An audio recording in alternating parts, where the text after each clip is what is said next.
Hello everybody, here I'm just teaching you some more things about the PHP, MyAdmin and MySQL database and PHP as well. So by the way, I just did a thing before this class. Actually, you can see that the index.php has nothing now. I just cutted all the thing from the index.php and pasted all the index.php data on the another file named form.php. Okay, if I just go to the browser and I just show you that index.php has nothing, but if I just open the form.php and press enter, and now you can see all the data of that form which we just learned and created on multiple classes. So this is here on the form.php. So please don't delete that page, the form.php. Just save all the data of index.php to the another page like form.php, as I just mentioned the name. So this is really important because we will do many things with this form.php in some next classes. Right now, why I did this? Just because I just want to retrieve the data from database, specifically the required data from database in the index.php. Okay, so that is why I just cleaned up this index.php. But before retrieving the data, as you can see the title, retrieving data from database, what we have to do, actually we have to make the connection between our database and our project. What is our project? Our project is this folder. In the htdocs, the PHP, which is actually our project folder, is actually our project, or you can see our website according to the if we just talk about the localhost. So according to the localhost, the PHP is actually the website, the local website which is running on our computer. This is the PHP. So PHP is actually the folder or the project, whatever. So the thing is, we have to make the connection. So for this purpose, we have to create another file in the Notepad++, but before that, we have to create a user. Now we have came to the right point. We have to create a new user for using the PHP folder, and then we can actually we have to give some passwords and use some username to that user, and in this way we can create the connection between the project and the database. So for creating user, we have to open the server, directly the server, or if you just simply type the PHP MyAdmin, then you will automatically redirect it to this page. Okay, here you can find the tab users. Just simply click on users, and now you are in the page where you can see the old users, and now you can know that how to create new users. Now you can see that this user, the username, this column, the field has a lot of users, any, PMA, root, and a lot. And here the Shazab, obviously this is created by me, and all of them are just old. Okay, and the host, actually the local, actually we have to define that which host we are just using. Okay, so I just mentioned the local host. Obviously we will mention the local host as well in our new user because this is the only way. Then we should fix a password. This is really necessary sometimes for security reasons and some other reasons. So the by default usernames here has no password. You can see no, but Shazab has. Obviously you don't have any Shazab name username, so you have to create. And then the global privileges means how much privileges you just want to give to your different your username, usage. I give the all privileges.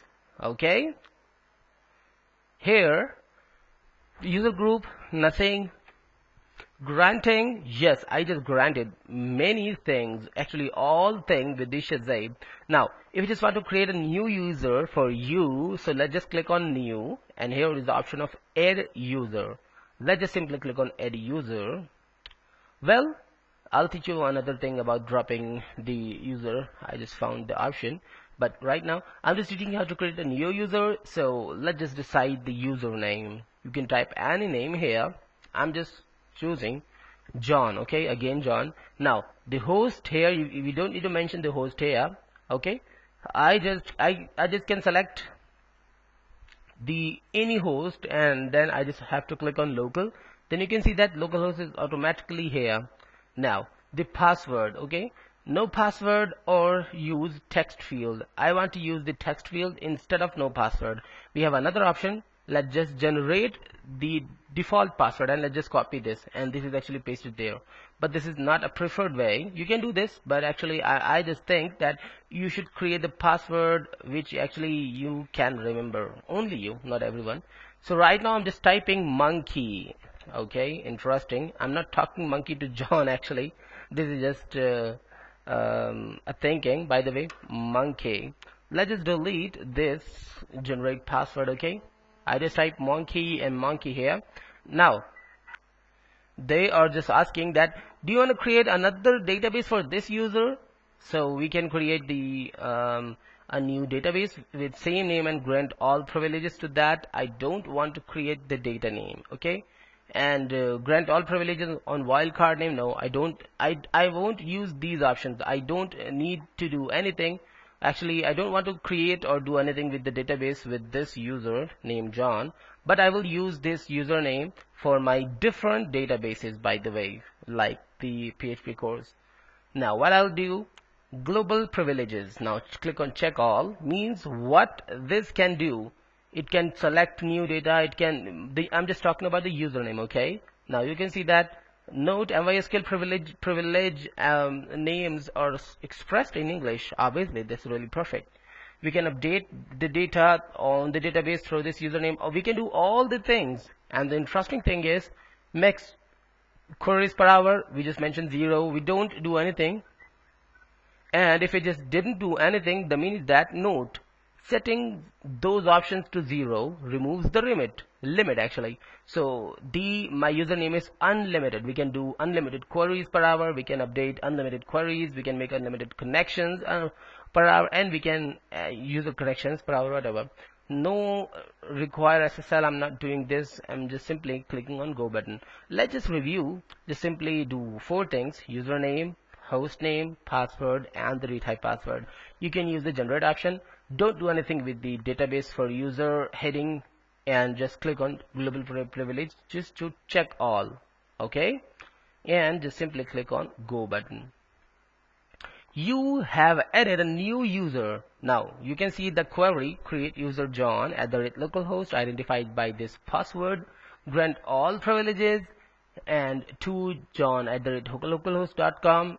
Oh, not .com actually, and something. When I just click on the users, now when I just created the user, I can see here the John with the password, yes, with the host is localhost, and it has all privileges with granting to yes. Now if you just want to delete any of the user, let's just select the user. Okay, now tick mark it and just click on go. Okay, but I don't want to delete any of my username, so I'm not doing this. I was just teaching you that how to do that. By the way, it means how to delete a username.